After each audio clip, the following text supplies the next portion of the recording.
Alzheimer's disease is really the most terrible disease imaginable, not only for the patient, but for everyone who loves that patient, family, friends, co-workers. This is a disease that robs one of themselves, slowly strips out all of the memories and experiences that over a lifetime have created a person and who that person is.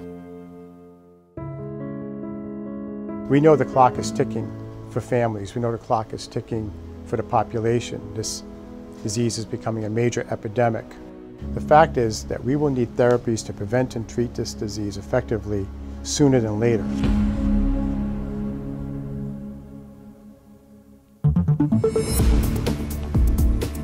Cure Alzheimer's Fund has a world-class, all-star research team who work together every day on the most aggressive ideas to stop the disease as soon as possible. One of the most unique aspects of Cure Alzheimer's Fund is to go out and actively find researchers and projects that have the highest probability of leading to new therapies for preventing or curing this disease as soon as possible.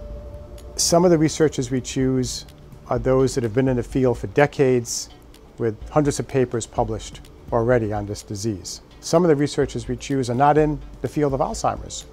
They may be working on a particular gene that we discovered that we now know is involved, and then we call up a scientist one day and say, well, you're not working on Alzheimer's, but this gene you've dedicated your life to turns out to play a role in the disease. We need your help.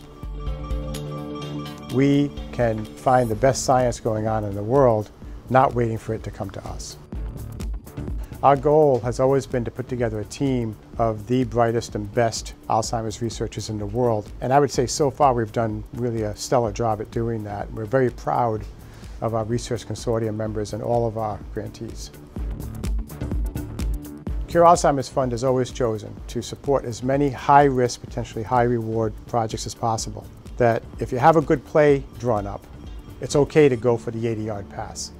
So it's all about getting the right players, the right scientists, who are proven that they know what they're doing, and then have them come up with their newest and most innovative ideas that may be too high risk or controversial for federal funding, and then say, go for it.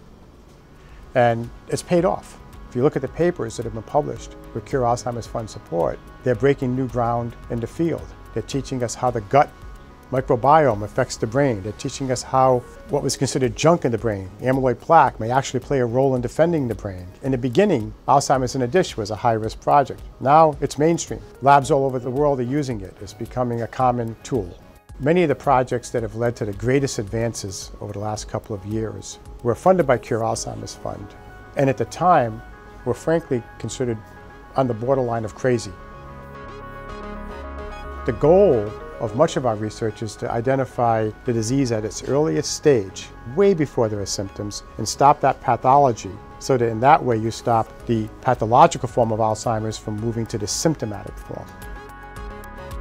All of our grantees and research consortium members communicate regularly. Quarterly conference calls, annual meetings, daily emails about projects. So many top scientists are now working together collaboratively and communicating like never before, simply because Cure Alzheimer's Fund acts as the hub to bring them together.